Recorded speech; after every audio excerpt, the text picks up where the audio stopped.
Hello everyone. तो जो SFI Delhi की तरफ से जो सीयूईटी यूजी का क्रैश कोर्स चलाया जा रहा है, आज उसमें जीएटी पोर्शन का क्वांटिटेटिव एप्टीट्यूड का ये पहला क्लास है और हम लोग का टॉपिक है time and work.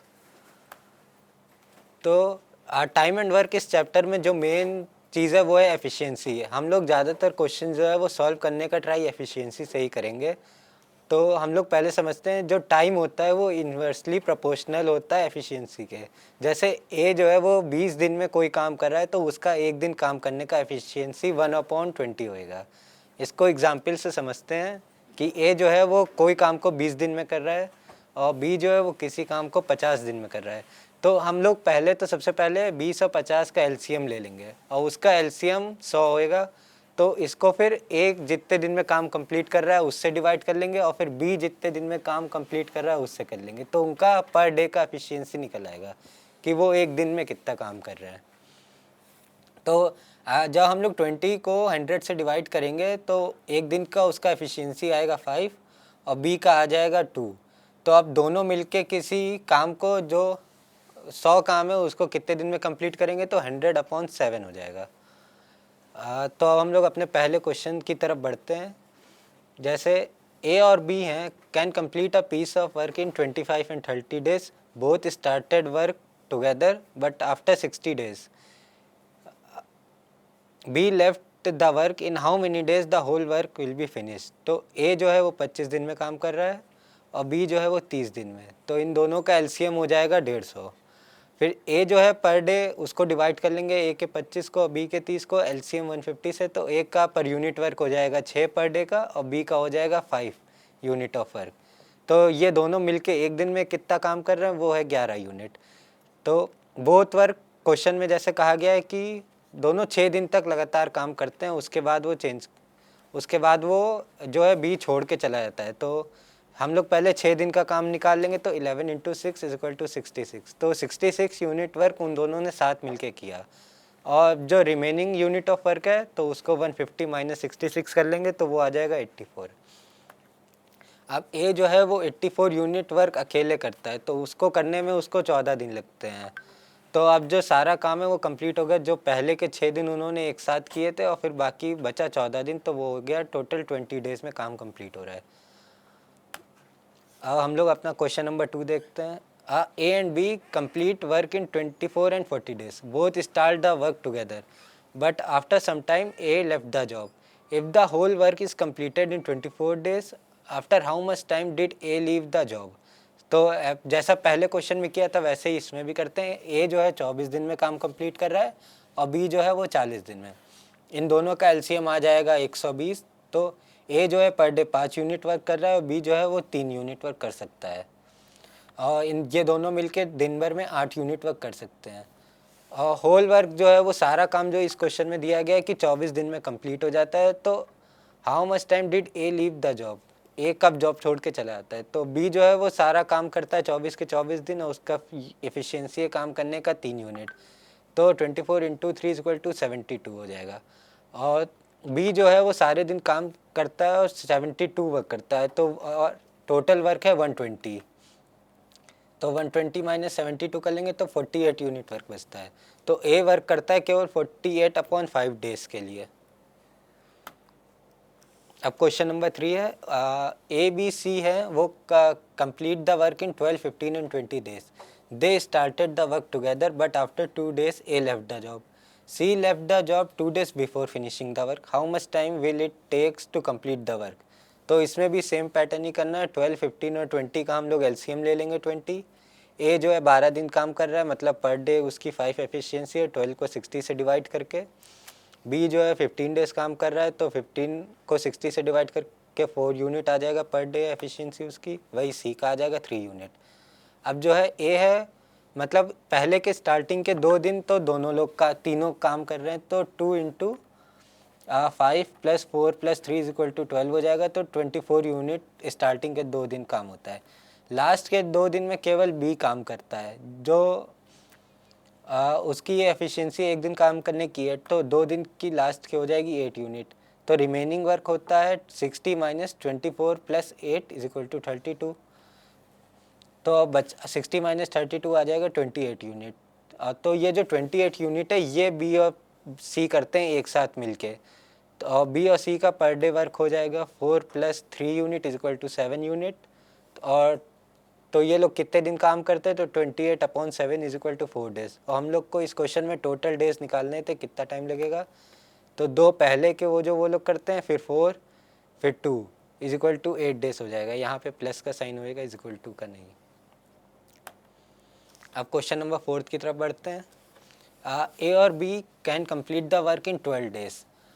If A work for 8 days and remaining work is completed by B in 20 days, how much time will it take to complete the work. तो इसमें हम लोग a + b का जो है वो 12 दिन में कोई काम कंप्लीट कर सकते हैं। तो a + b × 12 is equal to एक इक्वेशन की फॉर्म में लिख लेते हैं, क्योंकि हम लोग को टोटल टाइम निकालना है कि कितने टाइम में वर्क कंप्लीट होएगा। और ए वर्क करता है 8 डेज़ के लिए और रिमेनिंग वर्क जो है वो बी करता है 20 डेज़ के लिए। तो इक्वेशन बना लेते हैं 12a + 12b is equal to 8a + 20b की। 4a इसको सॉल्व करेंगे तो a/2 आ जाएगा, b/1। तो ए की जो एफिशिएंसी आ जाएगी वो 2 आ जाएगी और बी की आ जाएगी 1 यूनिट। तो और टोटल वर्क हो जाएगा 2 + 1, मतलब वो एक दिन में कितना काम कर रहे हैं, तो ए करता है 2 यूनिट, बी करता है 1 यूनिट, तो टोटल 3। और 12 दिन काम कर रहे हैं, इंटू 12 हो जाएगा, तो 36 यूनिट काम वो लोग करते हैं 12 दिन में। और ए जो है क्वेश्चन में बताया गया है कि वो 8 दिन के लिए काम करता है, तो आ जाएगा 16। इससे भी आप देख सकते हैं ए का एफिशिएंसी 8 दिन काम करने, ए जो है एक दिन में 2 एफिशिएंसी और वो 8 दिन काम करता है, तो वो 16 यूनिट वर्क कर रहा है। और बचता है 36 - 16 भी कर देंगे तो 20 यूनिट बचता है। वही उसमें कहा गया बी की एफिशिएंसी 1 है और बी 20 दिन काम करता है, मतलब वो 20 यूनिट वर्क ही कर रहा है। तो बी जो है वो कंप्लीट करेगा अपना सारा काम 36 डेज में, क्योंकि उसकी एफिशिएंसी भी 1 है इसलिए। अब 5वें क्वेश्चन की तरफ चलते हैं। A and B can do twice the work than C, while B and C can do thrice the work than ए।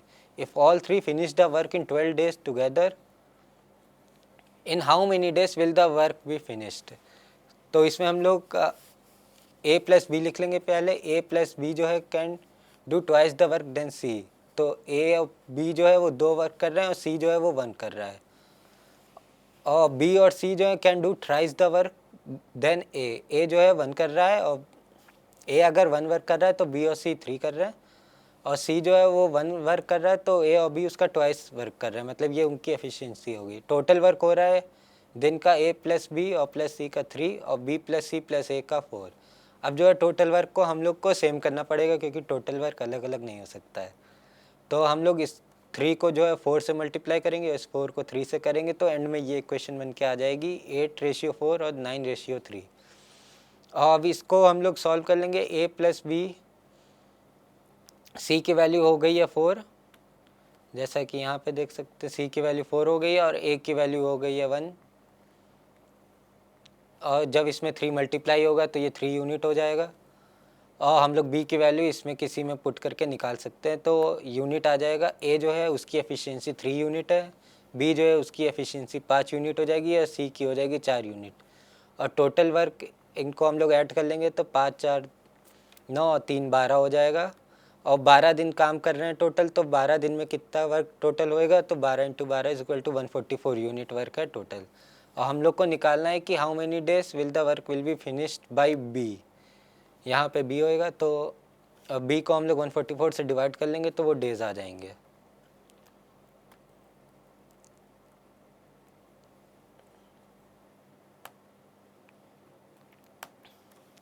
अब नेक्स्ट क्वेश्चन की तरफ चलते हैं। 10 men can complete a piece of work in 20 days, while 20 men can complete the same work in 30 days. In how many days can 5 men and 6 boys complete the work? तो इसमें हम लोग को एक नया फॉर्मूला लगाना होगा कि m1d1h1/w1 is equal to m2d2h2/w2, जिसमें m1 और m2 मतलब मैन हैं कितने लोग काम कर रहे हैं, d1 d2 हैं डेज, h1 h2 है आवर्स, कुछ कुछ क्वेश्चन में आवर्स भी आ सकता है, और w1 w2 है वर्क। तो अब क्वेश्चन में जैसे 10 मैन जो है वो 20 डेज काम कर रहे हैं, तो 10 man into 20 days is equal to while 20 boys can complete the same work in 30 days. Equation में बना लेंगे 20 बॉयज़ कर रहे हैं काम 30 डेज में। यहाँ से ये डेज नहीं होएगा तो इज इक्वल टू 200 मैन हो जाएगा और 600 बॉयज़ की इक्वेशन की फॉर्म में आ जाएगा। इससे मैन और बॉय की एफिशिएंसी आ जाएगी, मैन की 3, बॉयज़ की 1। टोटल वर्क निकाल लेंगे किसी जो एफिशिएंसी है वो किसी एक इक्वेशन में रख के, जैसे 10 मैन और 20 बॉयज़ में रख दी हम लोग ने। 10 इंटू 3 मैन की efficiency into 20 is equal to 600 unit, ये टोटल वर्क आ गया। अब जो हम लोग को निकालना है, in how many days can 5 man and 6 boys complete the work. तो 5 boys, 5 man and 6 boys complete the work. 5 into 3 man की एफिशिएंसी 3 है, plus 6 into 1 into time is equal to total work is equal to 600। तो time आ जाएगा 200/7 days. अब जो next और last question है इसमें इससे ज़्यादा तरह के और क्वेश्चंस नहीं आएंगे। तो 1 man 1 women and 1 boy can finish any work in 20 days, 30 days and 60 days. If the work is to be completed in 2 days, then how many boys will assist 3 men and 7 women to complete the work? तो इसमें हम लोग वही करेंगे, 20, 30 और 60 का LCM ले लेंगे। 60 यूनिट टोटल वर्क हो जाएगा, जिसमें मैन 20 डेज़ है तो वो सिंगल डे में 3 यूनिट वर्क कर रहा है। वीमेन का 30 डेज़ है तो वो 2 यूनिट वर्क कर रहा है, और बॉयज़ का 60 डेज़ है तो वो 1 यूनिट वर्क कर रहा है। अब ये जो इक्वेशन आई है 3 इंटू, ये जो हम लोग को इक्वेशन निकालनी है 3 मैन 7 वीमेन और बॉयज़ निकालने की कितने असिस्ट करेंगे, तो 3 इंटू 3 जो 3 मैन 3 इंटू मेंस की जो यूनिट एफिशिएंसी वो 3 प्लस 7 और फिर वीमेन की एफिशिएंसी 2 प्लस बॉयज़ हम लोग को निकालना है, उनकी एफिशिएंसी है 1 और टाइम इसमें हम लोग को दिया गया है, तो into 2 is equal to total work is equal to 60। इसको सॉल्व करेंगे तो 23 plus B is equal to 30, तो बॉयज़ आ जाएगा 7। तो हम लोग को 7 बॉयज़ की ज़रूरत है इनको असिस्ट करने में कि वो सारा काम कंप्लीट कर ले 2 ही दिन में। तो ये जो पहला चैप्टर था हम लोगों का टाइम एंड वर्क, इससे बस इसी तरह के क्वेश्चन आएंगे। और अगर आपको ये टॉपिक और इसमें करने के मेथड पसंद आए तो हमारे चैनल्स को सब्सक्राइब करें और अपने दोस्तों के संग भी शेयर करें, क्योंकि एसएफआई दिल्ली की ओर से हम लोग फ्री में क्रैश कोर्स करा रहे हैं ताकि जो बच्चे हैं उनको मदद हो डीयू जैसे बड़े बड़े यूनिवर्सिटीज़ में आने में। Thank you.